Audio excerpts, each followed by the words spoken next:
आया हुआ है, transparent tax system, honouring the honest tax pair. Actually ये सिस्टम इंपॉर्टेंट और ज़रूरी इसलिए भी है क्योंकि जो साडा इनकम टैक्स का लॉ बनया सी ना 1961 विच, असी we were in the infancy after our freedom struggle.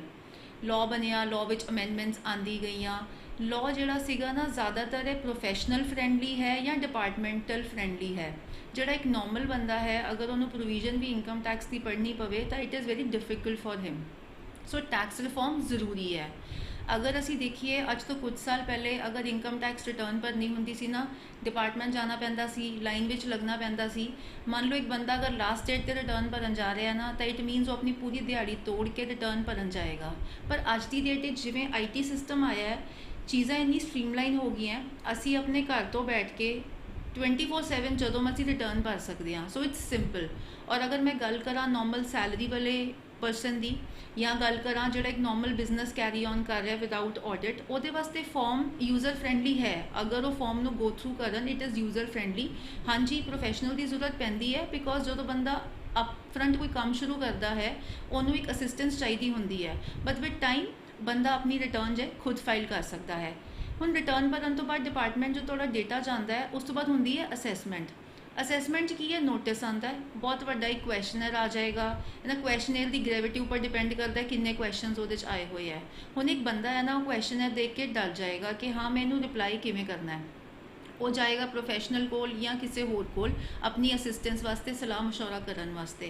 उन्होंने ये लगता है क्योंकि वो मन च ना एक डर होंदा है, पता नहीं मैनू है क्वेश्चनर क्यों आ गया, मेरे इन्ने लोग सराउंडिंग्स ने जो रिटर्न भर रहे हैं बट वाई मी एक क्वेश्चनर क्यों आया। क्वेश्चनर का रीज़न कुछ भी हो सकता है बिकॉज इनकम टैक्स की बहुत सारी प्रोविजनस हैं, बट वो मन च एक डर होंदा है मे बी मैं किसी क्वेश्चन मार्क तो नहीं आया जिदे करके मैनू ये क्वेश्चनर आया है। हुण जदों असीं गल करते हैं फेसलैस, सीमलैस और ट्रांसपेरेंट विच, तुहानूं ऑनलाइन अगर क्वेश्चनर आंदा वै उहदे क्वेश्चनस है तुसीं पढ़ के अगर उहदा रिप्लाई करो एंड डिपार्टमेंट उन्होंने अगर राइट स्पिरिट विच अप्लाई करे या तो उन्होंने कोई होर सवाल पूछना है तो उन्होंने आंसर या मतलब भेज के तुहाडे कोल आंसर पूछे जान तो बंदे नूं लगेगा कि मेरा घर बैठ के काम हो गया। जो बंदा सोचता है ना कि डिपार्टमेंट मैनूं किसी नूं भेजना पेगा तो उहदे मन विच एक ना वो हुंदा है, डाउट हुंदा है कि ये इन्नी किहड़ी टैक्नीकल चीज़ है या डिपार्टमेंट मेरे रिप्लाई नाल सैटिस्फाई क्यों नहीं हो रहा। तो वो मन में एक सैटिस्फैक्शन आएगी कि यार जे मैं ऑनेस्ट हाँ, मैं अपनी ऑनेस्टली रिटर्न भरदा भी हाँ, उस तो बाद अगर मैनू असैसमेंट आ भी जाती है और डिपार्टमेंट मेरे रिप्लाई पर ट्रस्ट करके जो मैं सबमिट कर रहा टू देयर सैटिस्फैक्शन वो एक्सैप्ट कर लैंदा है, तो वो मन च कॉन्फिडेंस आएगा, वो दूजिਆਂ भी मोटिवेट करेगा कि तुसी इनकम टैक्स रिटर्न भरो, डिपार्टमेंट के ਜਿਹੜੇ है तुसी टैक्स पेयर बनो। अपना एक्ट बहुत पुराना है, ठीक है, ये एक रिफॉर्म चाहिए सीगा कि इनू आपां स्ट्रीमलाइन करिए। They have started with it कि यूज़र फ्रेंडली रिटर्नस तो बाद now they are coming to user friendly assessments. So ये नाल की है कि अगर एक बंदा समझे कि ये चीज़ां करनियां आसान ने ना तो आई फील जो एक चीज़ आसान लगती है ना पीपल दे डू इट। अगर माइंडसैट ही है होवे कि ये चीज़ मुश्किल है ना, ये चीज़ किद्दां करनी है तो लोकी उन्हों करन विच इन्ना इंटरस्टिड नहीं होंदे, बंदा उन्होंने कल कल करते करते वो चीज़ नूं कढ ही दिंदा है। इनकम टैक्स ने पहले भी एक सिस्टम लिया सीगा कि जिहड़े बंदे बहुत सालों तो अपनी रिटर्नस टाइमली भर रहे हैं ना, तुसीं अगर नोटिस किया होवे किसी भी टैक्स पेयर ने उन्होंने सर्टिफिकेट्स गए सीगे कि तुहाडा मतलब ना कि since you have been filing your returns in timely manner तो इनकम टैक्स थोड़ी इस चीज़ नूं अप्रीशिएट करता है। आई बिलीव अगर honouring the honest tax payer वाले सिस्टम नूं अगर असीं कंटिन्यू करांगे तो डिपार्टमेंट जो किसी नूं इस चीज़ वास्ते अप्रीशिएट भी करेगा ना, so more people will come in the tax bracket. जिवें असीं कह रहे हैं साडी 130 करोड़ की पॉपूलेशन है बट बहुत small percentage income tax returns file करती है और टैक्स पे करती है। जो एक चीज़ सिंपल होएगी एवरीबडी विल फॉलो इट। पहले ना एक 44AD साडा सैक्शन हैगा, उहदे च कहंदे कि अगर तुसी कोई स्पैसीफाइड बिजनेस करते हो, तुसी अगर 8% उहदा प्रॉफिट दिखाते हो, ठीक है, तो तुहानूं नॉर्मल इनकम टैक्स रिटर्न भरन की जरूरत है, तुहानूं ऑडिट नहीं कराना। अगर तुसी 8% तो नीचे फाइल करते हो तो ਉਹਦੇ ਵਿੱਚ ਕੀ है कि ਤੁਹਾਨੂੰ ऑडिट कराना पएगा। पिछे जिमें जिमें साडी डिजिटलाइजेशन हुई गवर्नमेंट ने कहा कि जे तुसी डिजिटलाइजेशन वाल जाते हो तो तुसी असी उस 8% ਨੂੰ 6% कर देंगे। So government is giving you benefits कि अगर तुसी डिजिटलाइजेशन वाल जाओगे टैक्स विल रिड्यूस। सिमिलरली अगर सिस्टम ईजी होएगा, लोग फॉलो करेंगे, गवर्नमेंट को गवर्नमेंट का रेवन्यू पहुँचेगा, तो डेफिनेटली टैक्स रेट है जोड़ा घटेगा। बट हाउ लॉन्ग या किन्नी देर विच घटेगा वो एनविसेज करना मुश्किल है। बट जिमें जिमें सरकार को एम्पल फंड्स होंगे या फंड्स की अवेलेबिलिटी होएगी, definitely the benefit will be passed on to the tax payers और assessees. Prime minister Modi ji उन्होंने गल की है फेसलैस पेनलैस ना असैसमेंट्स की गल की गई है। तुसी अगर इनकम टैक्स रिटर्नस के फॉर्म्स ਨੂੰ हले भी देखो, दे आर ओके इनफ, एक नॉर्मल बंदा नॉर्मल ITR 1 ITR 4 ਨੂੰ समझ सकता है। ये गल हुण एक स्टैप अगे चल रही है असैसमेंट्स के रिगार्डिंग कि जो असी रिटर्न भरते हाँ, असैसमेंट का मीनिंग की है कि तुसी एक चीज़ दी, डिपार्टमेंट उन्होंने एक्सैप्ट कर ले। हले भी है ना जी डीम्ड असैसमेंट्स चल रही हैं, तुसी रिटर्न भरते हो तो राइट अवे क्वैश्चनर नहीं आता, डिपार्टमेंट थोड़ी रिटर्न को एक्सैप्ट करके तो इंटीमेशन दे रहा है। बहुत स्मॉल फ्रैक्शन है जिथे जाके केसिस लगते हैं कि केसिस खुलते हैं असैसमेंट वास्ते। सो ये नाल ये आप कहीए कि लोग जुड़ जाएंगे हो रिटर्न भरन वास्ते, ये वो चीज़ नहीं है। ये बेसिकली ये है कि असी ये कर रहे हैं कि तुहाडा डिपार्टमेंट उपर विश्वास बने कि जदों विच लगता है कि तुहानूं डिपार्टमेंट जाना पएगा, किसी नूं हायर करना पएगा, तो मन विच किते ना किते एक डाउट है, वो डाउट खत्म होंदा है। और अगर बंदे नूं लगेगा कि यह चीज़ ऑफिस बैठ के भी की जा सकती है, सिंपलीफाइड अप्रोच है, मैनू अपना स्पैसीफिक टाइम नहीं कढ़ना पएगा, वो इस चीज़ वाल प्रेरित होंगे। सर कोविड-19 ने बहुत सारिया चीज़ा बदलतियाँ ने। अगर असी देखिए 22 मार्च ऑनवर्ड्स जदों लॉकडाउन होया, फॉलोड बाय साडी स्टेट कर्फ्यू लग्या, we people are already working from home, सानू वो कल्चर डेवलप ही करना पिया। फिर थोड़े ऑफिस खुलने होए, बट स्टिल हले प्रेफरेंस यही होंदी है कि वर्क फ्रॉम होम किया जाए ना। How that work from home is possible, क्योंकि असी ना IT उपर रिलाई कर रहे हैं, तो जदों असी IT ते रिलाई करके चलांगे टाइम घट लगता है। सिमिलरली जिवें ये किया जा रहा है faceless seamless painless, how is that possible? वो पॉसिबल इदा है कि IT का जिहड़ा युग चल रहा है, सानू वो ज़्यादा यूजर फ्रेंडली होना पएगा। जिवें मैनुअल तो असी IT रिटर्नस मतलब income tax returns information technology नाल इंटीग्रेट कर दिता गया, जदों डिपार्टमेंट की बाकी प्रोसैस नूं इंटीग्रेट कर दिता जाएगा, सिमिलरली असी भी उही अप्रोच फॉलो करांगे। साडा जिहड़ा CA का करिकुलम है वो सानू वैसे भी ना इनफॉर्मेशन टैक्नोलॉजी प्रोफिशेंट बनाता है। असी टाइम टू टाइम IT नाल अपने आप नूं अपडेट रखते हैं, रोज़ कोई नवा सॉफ्टवेयर आ रहा है, कोई चेंजिज आ रही ने, तो अगर तुसी IT इनेबल्ड हो तो असी ये चीज़ों को बहुत ईजी कर सकते हैं। जदों तो साडी देखो एक गवर्नमेंट आई है, इन्होंने टैक्स रिफॉर्म्स का लैके आए है, जो अज एक आया एक टैक्स रिफॉर्म वाल असी जावांगे। उस तो पहले जो है कि असैसीज नूं बेनीफिट दिते जा रहे हैं। अगर असी देखिए पहले साडा स्लैब सिस्टम सी कि 2.5 लाख तक टैक्स नहीं लगना, 2.5 लाख तो 5 लाख तक सानू 10% पएगा, 5% पएगा। ये स्लैब्स हर साल चेंज होंगे हैं। हुण एक असैसी वास्ते एक ये भी मोटिवेशन है कि मैनू 5 लाख तक का कोई टैक्स है नहीं, ठीक है। बंदा सोचता है कि ठीक है जी कमाओ दिखाओ, एक तरह की सेविंग ही हो रही है ना। पहले 2.5 तो 5 विच अगर मैंने 12,500 रुपये टैक्स पे करना पैंदा सी, अज मेरा सेव हो रहा है, तो बंदा कहता ठीक है चीज़ दिखाओ प्रेजेंट करो, असी ट्रांसपेरेंट हुई है, जो असी कमा रहे हैं असी पक्के च लैके आई है। बिकॉज सानू सरकार भी मोटिवेट कर रही है कि if you earn till 5 lakhs असी थोड़े तो कोई टैक्स नहीं लै रहे। So this is a welcome move and I think this will see increase in taxpayers also, because and person will move towards digitization, getting money in bank accounts, because उन्होंने एक trust होएगा कि मैनू 5 lakhs का कोई problem ही नहीं है।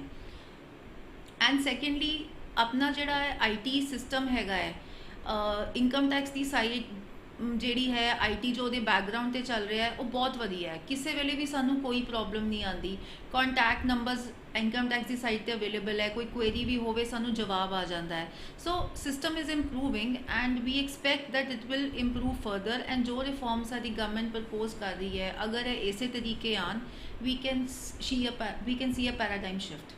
इस तरह असी पिछले साढ़े बजट भी सारे संकेत सीगे कि जिहड़ा इन्वेस्टमेंट नूं असी ओनर करांगे, जिहड़ा ईमानदार टैक्स पेयर नूं, ते जिहड़ा दूसरा भी दूजी साइड पे जे कोई अफसरशाही अपनी दिखाता है या कुछ अपना रोब दिखाता है तो उसनूं असी सीरियसली टेक करांगे। तो सर ਇਹਦੇ ਵਿੱਚ ਤਿੰਨ ਗੱਲਾਂ ਕੀਤੀਆਂ ਗਈਆਂ ਨੇ, ਫੇਸਲੈਸ, ਸੀਮਲੈਸ, पेनलैस। ਇਹ ਕੀ ਫੇਸਲੈਸ ਦਾ ਮਤਲਬ ਇਹ ਹੈ ਕਿ ਤੁਹਾਡੇ ਜੋ ਵੀ ਸਕਰੂਟਨੀ ਹੁੰਦੀ ਜਿੱਦਾਂ ਕੇਸ ਦੀ, ਉਹਦੇ ਨਾਲ ਕਿ ਤੁਹਾਨੂੰ ਪਹਿਲੇ ਕੀ ਹੁੰਦਾ ਸੀਗਾ ਕਿ ਪਹਿਲੇ ਤੁਹਾਨੂੰ ਸਾਰੇ ਆਪਣੇ ਪੇਪਰ ਲੈ ਕੇ ਇਨਕਮ ਟੈਕਸ ਦਫ਼ਤਰ ਟੈਕਸ ਸਿਸਟਮ ਉਹਨਾਂ ਦੇ ਆਫਿਸ ਜਾਣਾ ਪੈਂਦਾ ਸੀ। ਹੁਣ ਇਹਦੇ ਵਿੱਚ ਇਹ ਆ ਕਿ ਤੁਸੀਂ ਆਪਣੇ ਆਫਿਸ ਜਾਂ ਆਪਣੇ ਘਰ ਬੈਠ ਕੇ ਆਪਣੇ ਸੀਏ ਜਾਂ ਕੰਸਲਟੈਂਟ ਦੇ ਆਫਿਸ ਤੋਂ ਹੀ ਰਿਪਲਾਈ ਦੇ ਸਕਦੇ ਹੋ ਆਨਲਾਈਨ ਕੰਪਿਊਟਰ ਦੇ ਥਰੂ।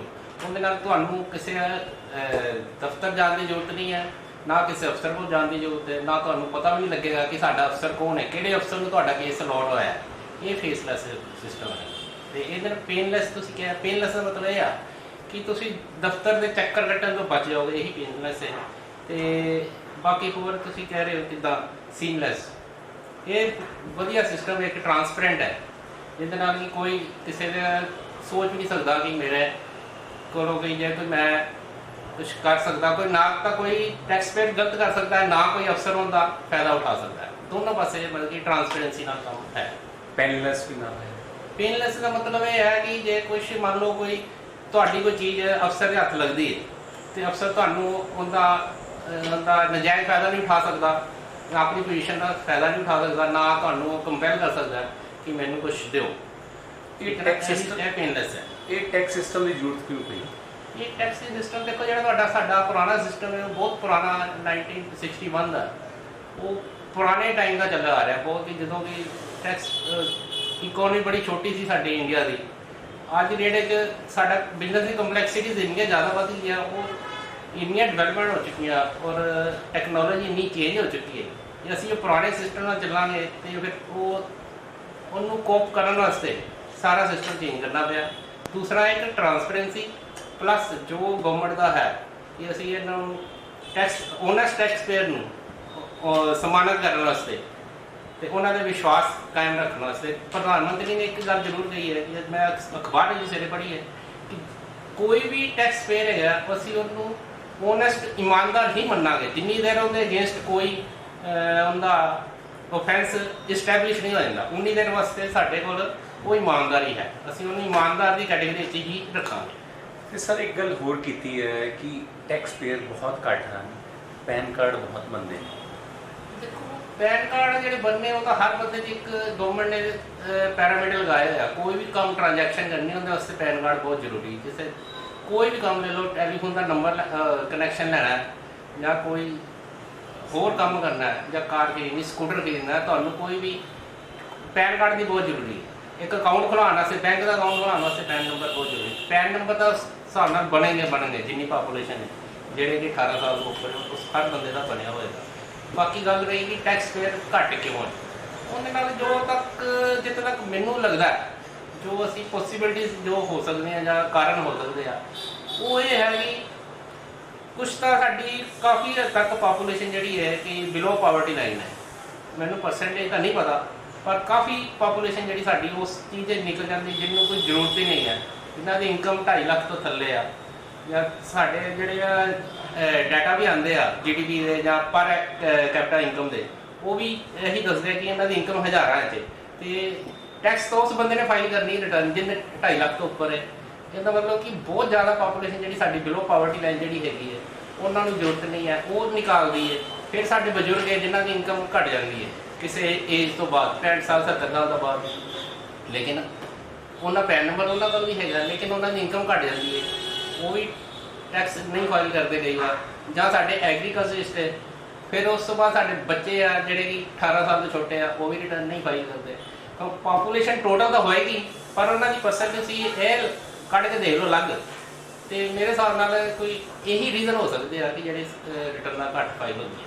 ਤੇ ਸਰ ਗੱਲ ਕਰੀਏ ਹੁਣ ਇਹਨੂੰ ਕਿੱਦਾਂ ਵਧਾਇਆ ਜਾ ਸਕਦਾ ਹੈ ਟੈਕਸ ਰਿਟਰਨ, ਅਗਰ ਤੁਸੀਂ ਇਹ ਤਾਂ ਟੈਕਸ ਦੇਖੋ ਜੀ, ਹਰ ਬੰਦੇ ਨੂੰ ਆਪਣੇ ਹਰ ਟੈਕਸ ਪੇਅਰ ਨੂੰ ਜਾਂ ਹਰ ਬਿਜ਼ਨਸਮੈਨ ਨੂੰ, ਹਰ ਇੰਡੀਵਿਜੂਅਲ ਨੂੰ ਆਪਣੀ ਜ਼ਿੰਮੇਵਾਰੀ ਸਮਝਦਾ ਹੈ ਦੇਸ਼ ਦੇ ਪ੍ਰਤੀ। ਜੋ ਉਹਦਾ ਟੈਕਸ ਬਣਦਾ ਉਹਨੂੰ ਅਸੀਂ ਇਮਾਨਦਾਰੀ ਨਾਲ ਦੇਈਏ, ਅਤੇ ਇਸ ਤਰੀਕੇ ਨਾਲ ਹੀ ਹਰ ਬੰਦੇ ਨੂੰ ਆਪਣੀ ਹੀ ਰਿਸਪੌਂਸਿਬਿਲਿਟੀ ਲੈ ਕੇ ਉਹ ਦੇਸ਼ ਵਾਸਤੇ ਸਮਝਣਾ ਪਵੇਗਾ ਕਿ ਅਸੀਂ ਤਾਂ ਹੀ ਹੋ ਸਕਦਾ ਹੈ। ਆਖਰੀ ਸਵਾਲ ਹੈ, ਇਹ ਟੈਕਸ ਸਿਸਟਮ ਨੂੰ ਕਿੱਦਾਂ ਲੈਂਦੇ ਤੁਸੀਂ? ਟੈਕਸ ਸਿਸਟਮ ਬਹੁਤ ਵਧੀਆ ਹੈ, ਇਹ ਬਿਲਕੁਲ ਟਰਾਂਸਪੇਰੈਂਟ ਹੈ। ਇਹਦੇ ਨਾਲ ਹੈ ਕਿ ਜੋ ਹੁਣ ਸਿਸਟਮ ਬਣਿਆ ਇਹਦੇ 'ਚ ਤੁਹਾਨੂੰ ਕਿਸੇ ਟੈਕਸ ਦਫ਼ਤਰ ਜਾਣ ਦੀ ਜ਼ਰੂਰਤ ਨਹੀਂ ਹੈ। ਤੁਹਾਡਾ ਕੋਈ ਵੀ ਕੰਮ ਹੈ ਆਨਲਾਈਨ ਹੀ ਹੋਏਗਾ। ਉਹਨਾਂ ਨੇ ਪ੍ਰਧਾਨ ਮੰਤਰੀ ਨੇ ਅੱਜ ਇਹੀ ਸਟੇਟਮੈਂਟ ਦਿੱਤੀ ਕਿ ਹਰ ਕੰਮ ਵਾਸਤੇ ਇੱਕ ਸਿਟੀਜ਼ਨ ਚਾਰਟਰ ਅਸੀਂ ਲਾਂਚ ਕਰ ਰਹੇ ਹਾਂ। ਹਰ ਕੰਮ ਵਾਸਤੇ ਇੱਕ ਟਾਈਮ ਫਰੇਮ ਕਰ ਰਹੇ ਹਾਂ ਕਿ ਕਿਹੜੇ ਕੰਮ ਨੂੰ ਕਿੰਨੇ ਟਾਈਮ ਵਿੱਚ ਕਰਨਾ। ਉਸ ਟਾਈਮ ਦੇ ਵਿੱਚ ਅਫਸਰ ਨੂੰ ਕੰਮ ਕੰਪਲੀਟ ਕਰਨਾ ਪਏਗਾ। ਇੱਕ ਤਾਂ ਫਾਇਦਾ ਹੈ। ਦੂਸਰਾ ਕਿ ਇੱਕ ਹੋਰ ਸਟੇਟਮੈਂਟ ਦਿੱਤੀ ਪੀਐਮ ਨੇ ਸਾਡੇ, ਉਹਨਾਂ ਨੇ ਇਹ ਕਿਹਾ ਕਿ ਜੇ ਕੋਈ ਅਫਸਰ ਧੱਕਾਸ਼ਾਹੀ ਕਰਦਾ ਹੈ ਜਾਂ ਕਿਸੇ ਇਮਾਨਦਾਰ ਟੈਕਸ ਪੇਅਰ ਨੂੰ ਕੁਛ ਉਹਦੇ ਕਾਰਨ ਕੋਈ ਅਸੁਵਿਧਾ ਹੁੰਦੀ ਤੇ ਉਹਦੇ ਵਾਸਤੇ ਉਹਦੀ ਅਕਾਊਂਟੇਬਿਲਿਟੀ ਵੀ ਫਿਕਸ ਕੀਤੀ ਹੈ ਕਿ ਜਿਹੜਾ ਕਿ ਇੱਕ ਬਹੁਤ ਵਧੀਆ ਸਟੈਪ ਹੈਗਾ। ਅੱਗੇ ਕੀ ਹੈ, ਅਫਸਰ ਦੀ ਅਫਸਰਸ਼ਾਹੀ ਚੱਲਦੀ ਦੀ ਇਸ ਮਾਮਲੇ ਦੇ ਵਿੱਚ ਜਦੋਂ ਇਹ ਹੁਣ ਲਾਗੂ ਹੋ ਜਾਏਗਾ ਫਿਰ ਅਫਸਰ ਦੀ ਕੋਈ ਅਫਸਰਸ਼ਾਹੀ ਨਹੀਂ ਚੱਲ ਪਾਏਗੀ। ਲੋਕਾਂ ਦਾ ਆਪਣਾ ਹੀ ਲੋਕਾਂ ਦਾ ਇਹਦੇ ਵਿੱਚ ਗਵਰਨਮੈਂਟ ਦੇ ਪ੍ਰਤੀ ਵਿਸ਼ਵਾਸ ਹੀ ਵਧੇਗਾ, ਟੈਕਸ ਸਿਸਟਮ ਦੇ ਅਗੇਂਸਟ ਜਿਹੜਾ ਪ੍ਰਤੀ ਵਿਸ਼ਵਾਸ ਵਧੇਗਾ। ਸਾਡੇ ਹਿਸਾਬ ਨਾਲ ਤਾਂ ਬਹੁਤ ਵਧੀਆ ਸਿਸਟਮ ਹੈ।